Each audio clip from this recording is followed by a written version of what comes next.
Thank you for turning to page 121. The video that's going to follow is from an actual play that we did earlier this week, where my group played Silent Death. Because Adam hadn't played in over a decade and May and Mike had not played ever, I went ahead and did an instructional aspect of it. So about the first 45 minutes of our night, we're just learning how to play the game. Well, I filmed everything and I thought, what the heck, that might be a useful thing for anybody that's thinking of getting into this game. Uh, Fair warning, I'm going to get a few rules wrong. I listened to the video and I know I got one or two things wrong, but nothing dramatic. So I'm going to go ahead and post this video as the how to play aspect of it. And then I have the rest of the game where we actually played. And I'm going to be posting that up at a future date. So it will be an actual play of Silent Death. Be two sides fighting with five ships each.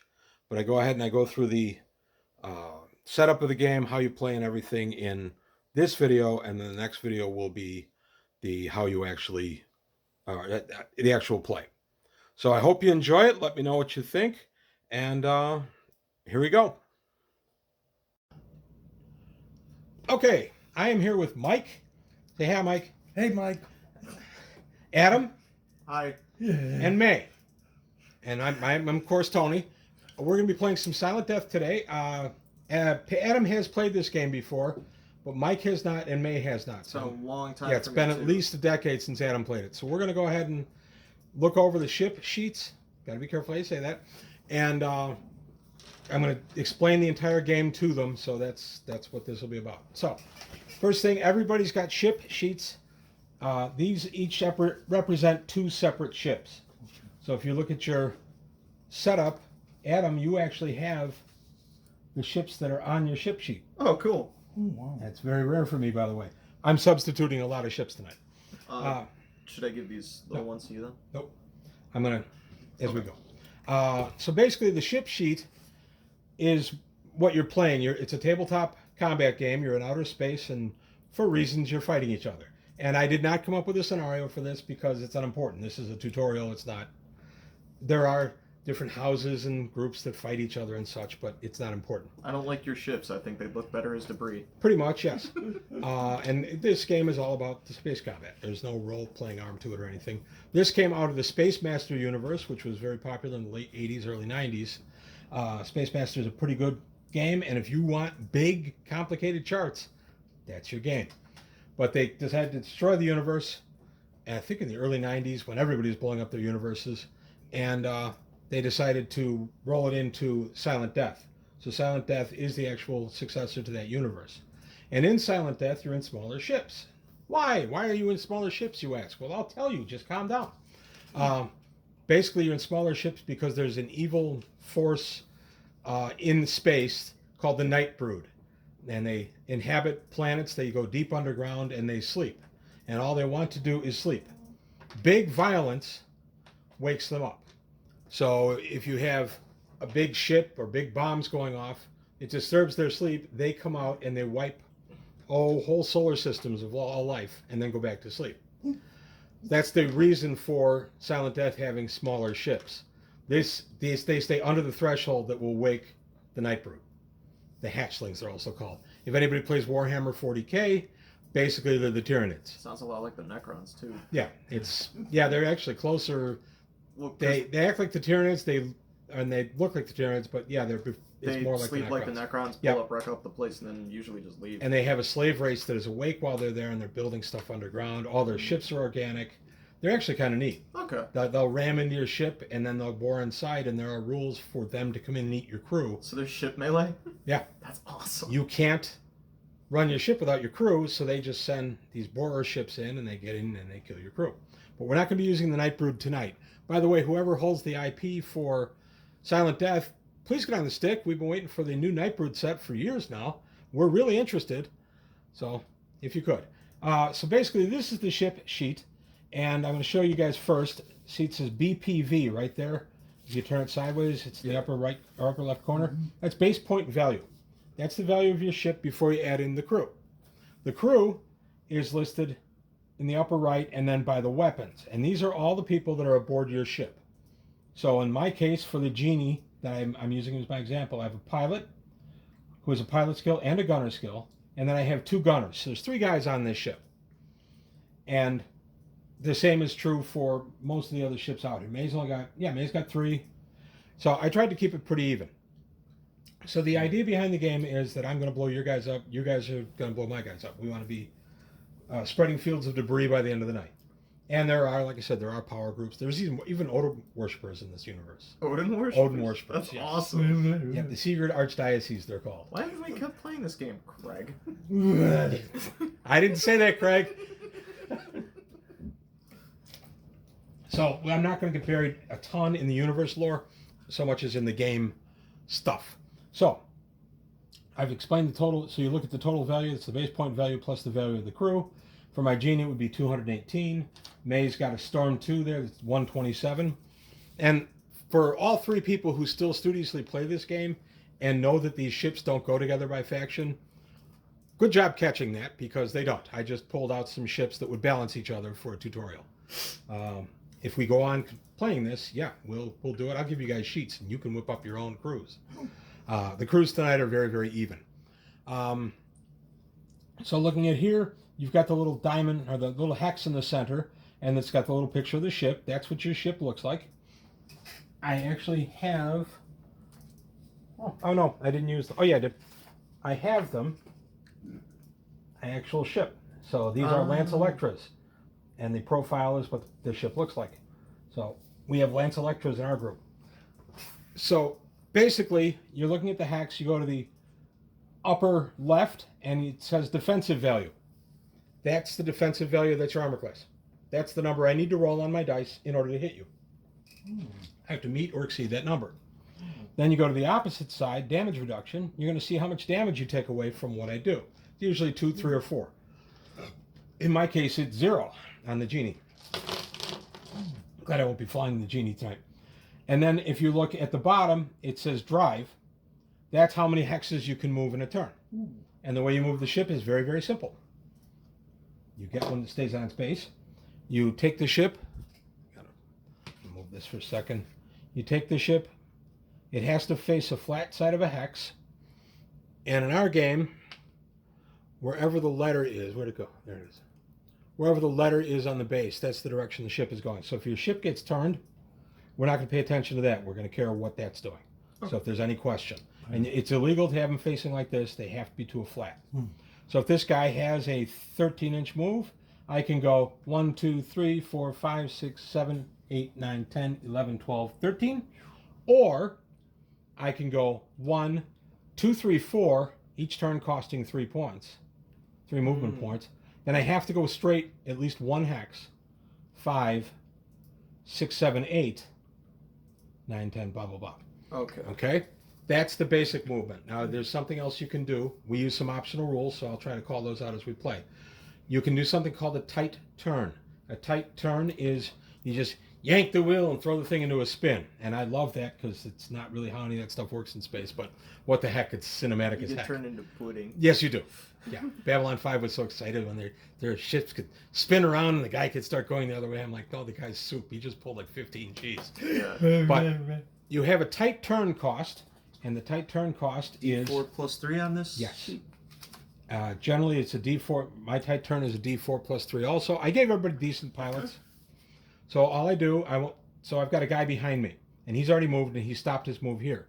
And I say, okay, for my purposes, I want to shoot him, but my gun only faces forward. I can do a tight turn. And a tight turn is, in this case, 3 plus 3, 6 movement points. I can go to any facing I want. 7, 8, and then we go from there. Gotcha. Okay, that's a tight turn. Now, a follow-up question on that. Yes. When you do turn, Yes. it's only like 1 face at a time, and that's 3, right? Okay. Unless you do a tight turn, in which case you could roll a 1. You can be anywhere. 1 plus 3 is 4, so for 4 movements, you turn 2 places, which would have cost you 9.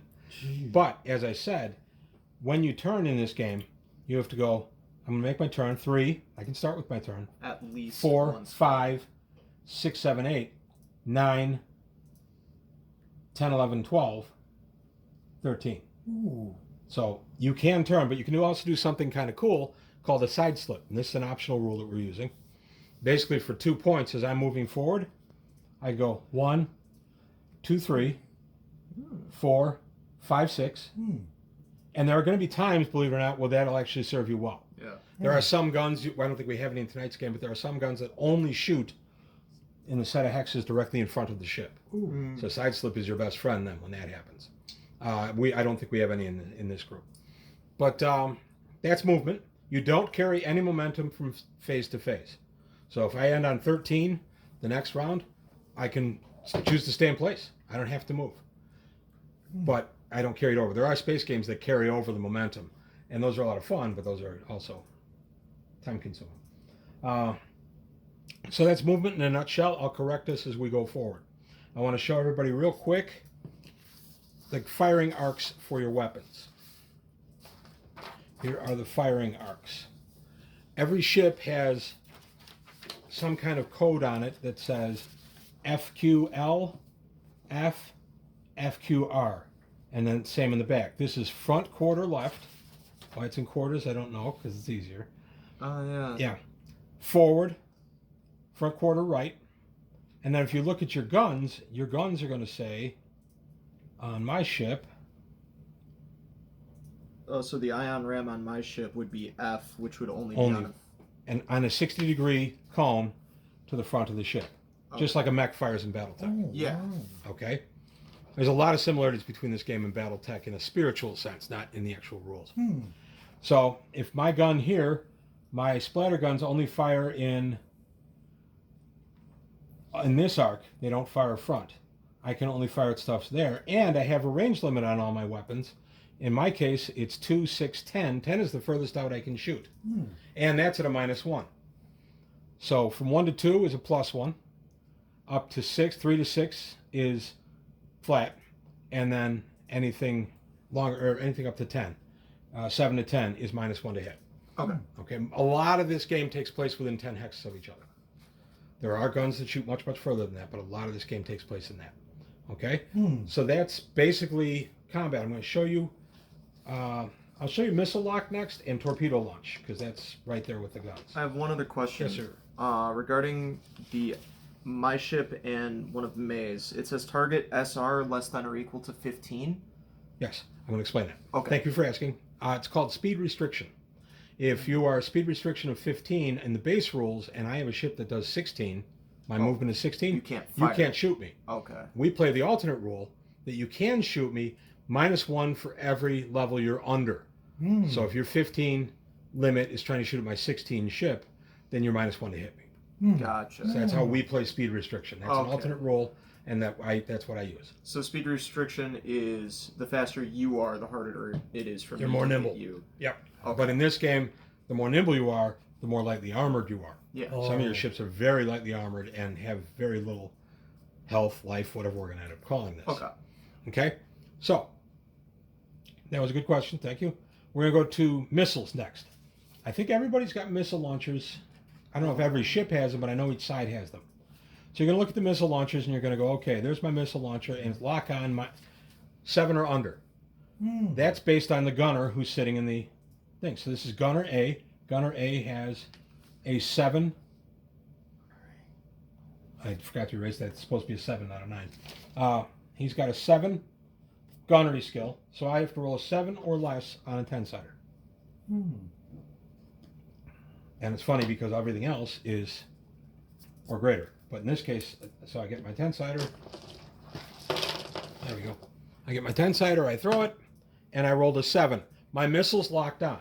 So I'm going to shoot one of Adam's ships. Okay. And I have to be within 10 hexes to fire my missiles, and I have to be in the proper firing quarter.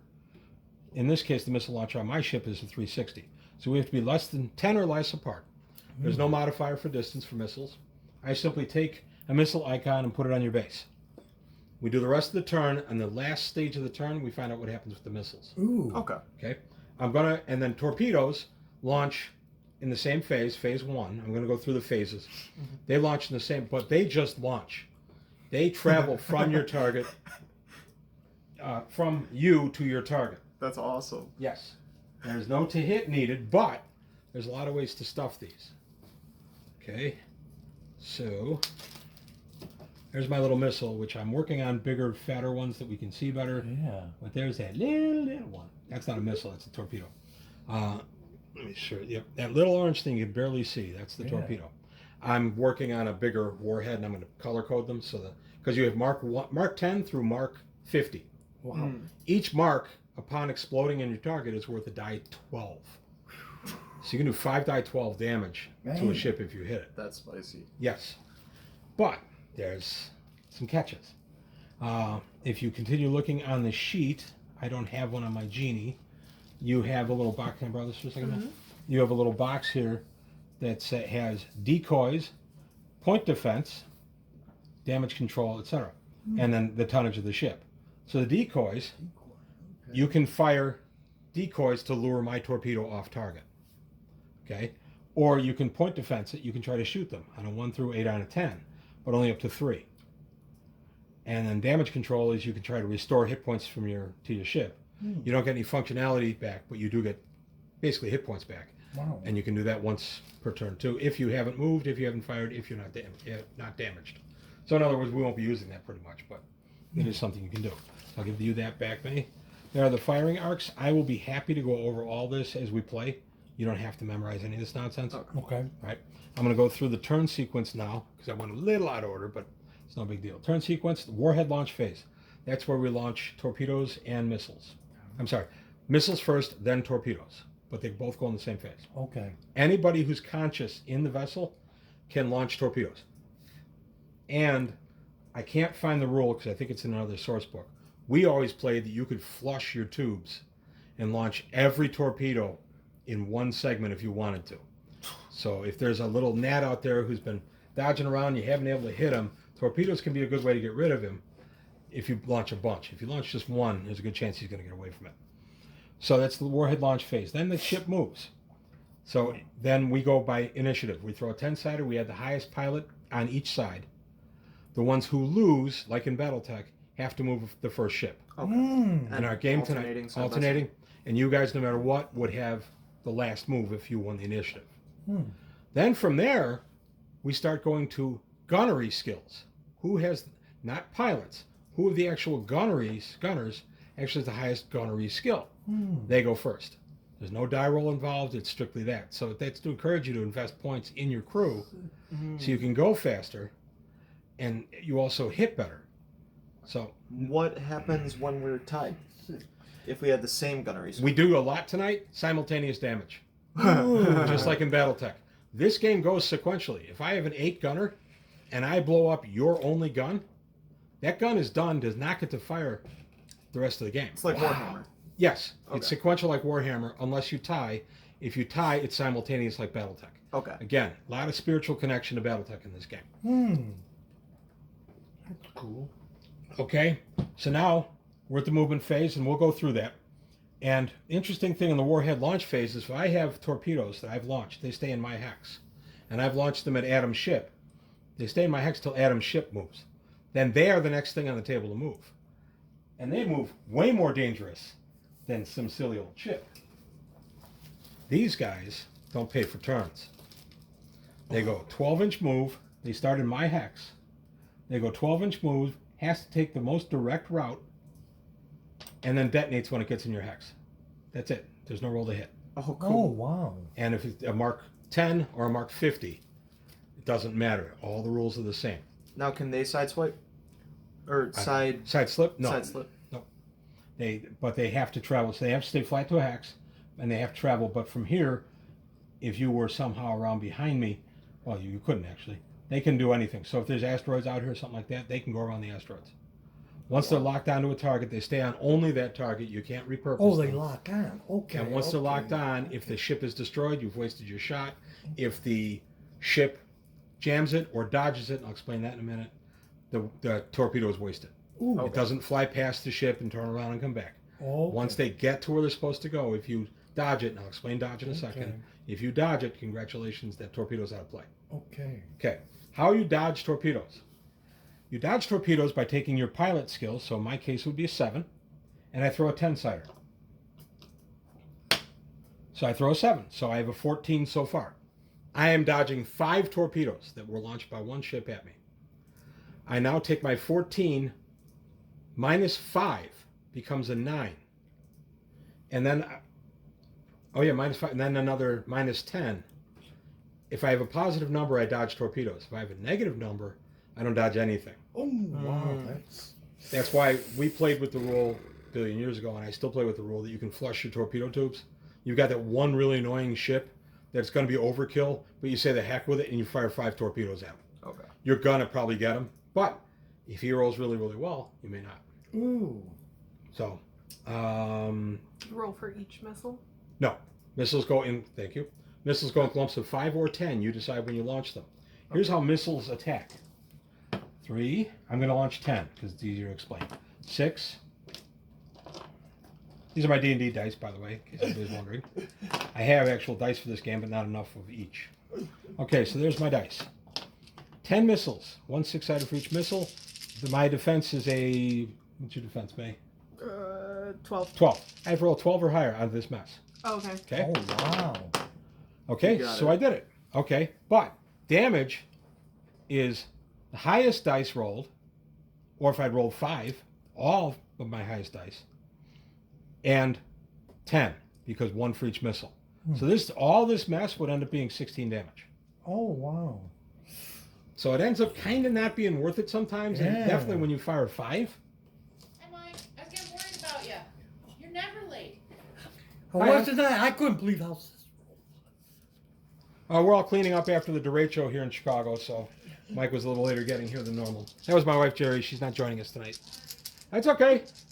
So now I'm going to fire 5 to show what that can do. So there's the 5. I still have to have a 12, so I've easily exceeded that. Now I have 6 plus 5. If I had rolled 2 6s, if that was my roll, it would be 12 plus 5, Ooh. 17. So it's all the luck of the dice. Pretty elegant system. I'm going to show you how your cannons work, because they work the exact same way. Torpedoes are the only thing in the game that don't roll high or low dice. They're also the only thing that hits and does damage without rolling it to hit. Okay. Everything else rolls it to hit. So, if you're going to look at... he's a bad one. Sorry, man, I'm going to steal your Storm 2. This is a much better ship.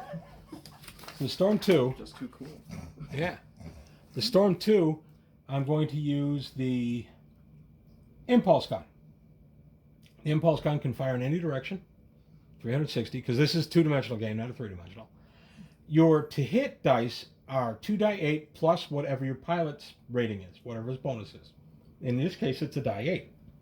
You're going to throw 3 die 8, and you have to exceed the defensive value of your target.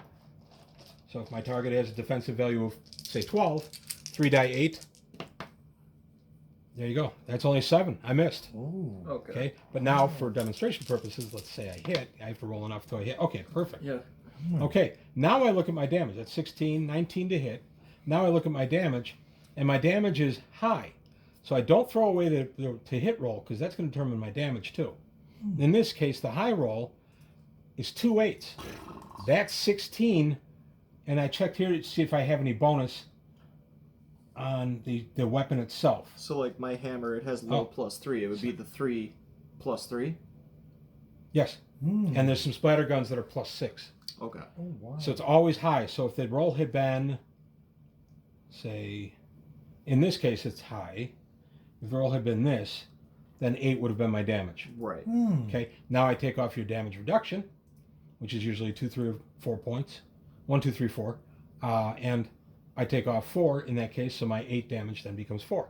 Okay. Now we're going to mark our damage track. How the heck do we track damage? It's hit points. One further question. Does all damage go to a minimum of 1, or can you deal 0 damage? You can deal 0 damage. Okay. Ooh. If the damage reduction takes it down by enough, you can deal 0 damage. Okay. Mm. A successful hit. In fact, the example in the book says it's right there. So now we're going to figure out how we take damage. Here's your damage track.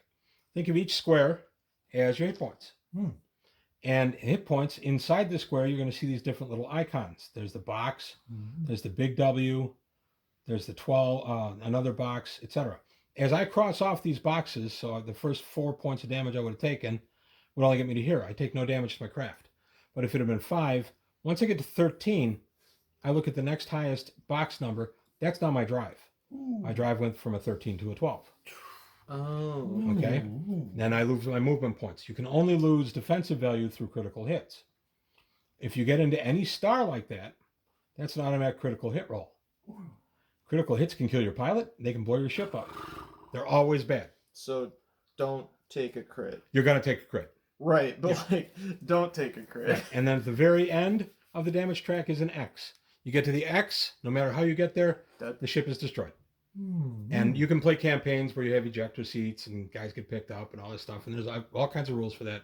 There's no real role playing into this, but you can recur pilots. And then the pilots get basically experience points and they can increase either their gunnery or their pilot skill. So it can be kind of cool. There also is luck in this game. So for this one, since there's different damage Yep. tracks, do you pick, or is it like you declare a target? I'll go through that now. Each side has basically a bigger ship called a gunboat. These have more crew, they're larger, and obviously can take more damage. It's always on whatever damage track the damage came in from. So it's the right side, the left side, the front, and the rear. Rear having the least amount. So if my torpedoes are coming in and they're coming in from here, and they hit, the damage track goes here. Okay. But if now Item shoots my ship from this side, or I shoot the ship from this side, Mike does, the damage goes to here. So it's possible to take just a ton of damage, but it's all set up for these sections only. Okay. So if I lose a weapon, I lose a weapon in that section. I don't lose it anywhere else in the ship. Okay. So we'll play that a little more as we go, and I'll explain it. What I do when I mark my damage, I'll go back to the single track just so it's a little clearer. I mark my damage every time is different. Like the first time I'll do slant going like this, okay, for all the damage. Then I'll go the other way, because there are going to be times when you're going to forget to check and you're going to go, oh, did that damage come in last turn or this turn? By doing different marks, you can tell where the damage came in. Oh, okay. You can do an X and then do the next set of damage as a 0. And then I do them as slanted lines, but going opposite directions. Okay. So after the game, you can see all the damage you took from individual attacks. Per turn. Yeah. Gotcha. I That's cool. think it's an easier way to It's a good track idea, everything. yeah. And all damage, unless stated otherwise, is per individual attack. Because my damage reduction, if Adam fires and hits me with 2 guns, my damage reduction applies to both, unless I've lost some damage reduction in my damage track. Okay? So it is possible to get hit in this game, have enough damage reduction, and not take any damage, and then have it happen again. Huh. Okay? Everybody understand it? Clear as mud? Yeah. Yeah. You're not going to remember it. That's okay. That's why I'm still here. Yeah. So that's the real quick explanation. May's got a properly confused look on her face, which I love. Oh, yeah. So basically, you have a bunch of different types of weapons in this game. So the types of different weapons you have, in this case, I have pulse lasers. You're going to see 6 pulse lasers. And you're going to say, oh, I get to fire that 6 times. No. They steal a little bit from Warhammer in this case, and it's just 6 bores, but they fire as 1 unit. That's why I get plus 5 damage. Ah, gotcha. One of the 6s goes to the weapon itself, and then plus 5. Gotcha. And this is a perfect example. My damage on this guy will be low, +5. plus 5. So my attack dice bonus is going to be, or attack dice rather, is going to be 2 die 8. Where the heck did I put my die 8? Okay. 2 die 8 right there. And then my attack die bonus for this guy, with his gunnery of 7, is another 8. 3 die 8 plus 5 to hit.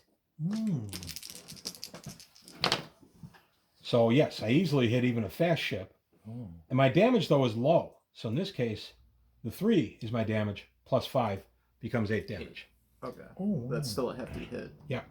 If I had 2 3s, there is no low. We go to the high. Oh, okay. It's just how the rules say. Wow. Instead of these 2 being counted as the low, because there's a higher die there, we go to the high. So you go to the next highest die?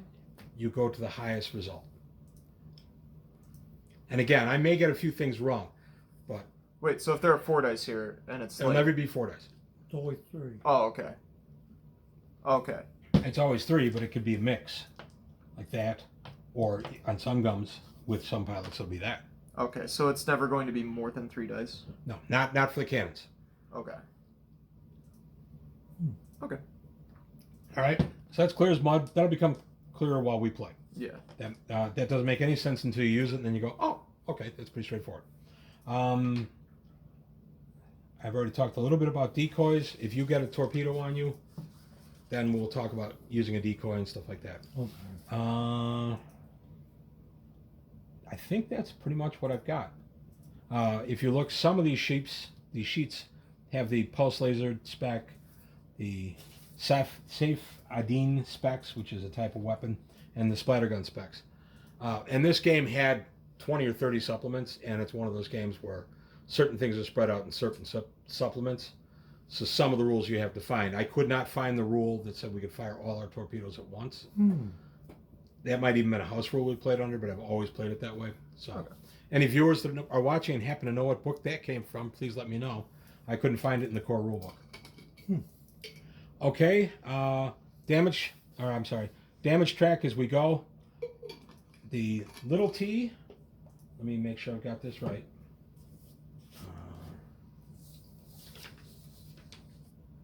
I'll add all the 3 dice are the same. You know what, I'm going to change, because it's not real clear in the low die rolled, so the example I just gave of 2 3s and an 8,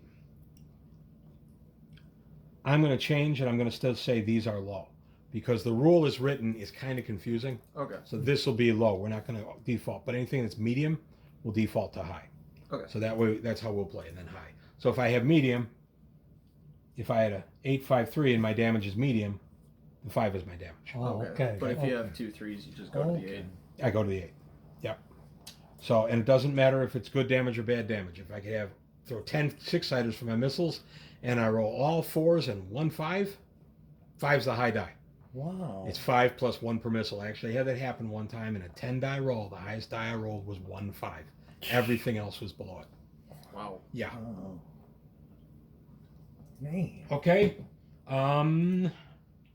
That's really just a real quick one. The capital T and the lowercase t in the damage track, those are torpedoes. So I can take those out. The W's are weapons. And then I believe the lowercase I get to pick, the uppercase you get to pick. So that's again where sequential play comes in. If your gunners are both fired in this ship, but I get a weapon, I'm going to take out the pilot's gun. Yeah. Now the pilot does not get a chance to fire that gun. Gotta find a big W. So there is a lot of strategy in playing this game as far as that kind of stuff that wouldn't really pertain. Also, real quick thing on dodging torpedoes. If you have 2 Mark 10s, 2 Mark 20s, and 2 Mark 30s coming at you, you successfully dodge 2, we'll say. You dodge the lowest power. Always. Okay. And I always did that as an in-universe. Well, they put better reaction thrusters and computers on the higher damage, higher yield weapons. That makes sense. And I have thrown like a Mark Mark 30, so 3 12-siders, I have thrown like 5 points of damage. Sometimes it's absolutely heartbreaking with torpedoes.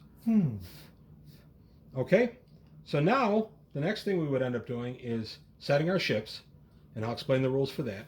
And then we're going to roll initiative. And then once we have initiative, we'll do the movement. Any questions you guys have is fine. For each side, I would recommend that the brand new person take 2 ships on the same sheet.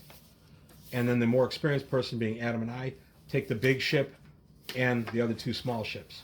There's 5 ships per side. Now that being said, if you guys want to play the big ships, take it, and I'll play the 4 Whatever snobs. you want to play, I don't care. I like the little guys. So you want to play all 4 of the little guys, Mike? No. Okay. I'll just play those 2. These are the small ones. Okay. So you're going to play the 2 Lance Electras, Uh-huh. and I'm going to take... Oh, I'm sorry, Tom. And if you look on your sheets, this is a house thing. Each sheet has somewhere written on it a letter, a B or an L. Because I have all my stuff coded, that's the ship you're using.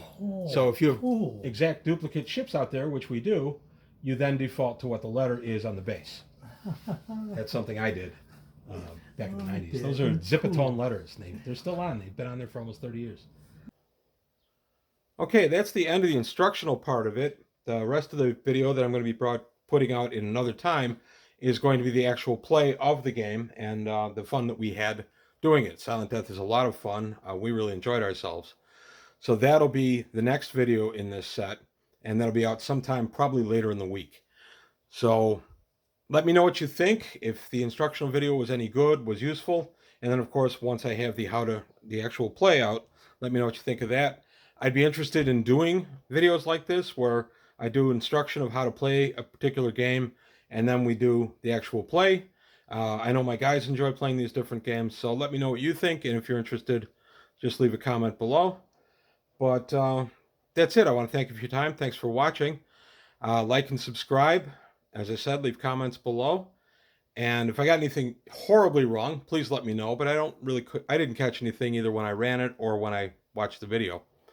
But let me know what you think. And thanks for watching. I'll see you next time on page 121.